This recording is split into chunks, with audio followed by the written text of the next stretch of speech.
Эсен мырза боюнча 2 ай мурда эле бизге каттар түшкөн, бирок биз буга ишенбестен 2 ай бизден тактоо иштерин жүргүзүп 2 ай аракет кылып, бир жума мурда баардыгы ачыкка чыкты. Эсен мырза 2016-жылы баш кошкон экен. Азыркы убакта 2 баласы бар экен. Негизи мындай болушу мүмкүн эмес болчу. Мүмкүн эмес болчу?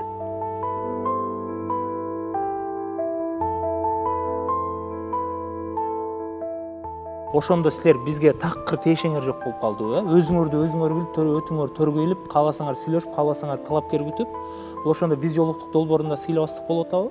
Жумуштан ойлонуп, настроение болуп, мындай кызыч болуп кетсе, эстеп кетип, жибек тестесем эле алынмаар унутулуп калат. Соңунда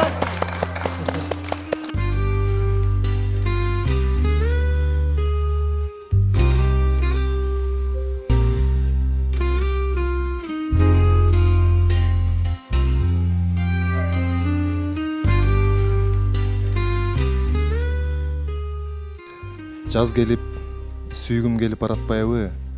Сага болгон сүйүм оттой жанып турса, сени сүйсөм мага эмне жарашпайбы? Ай, керемет.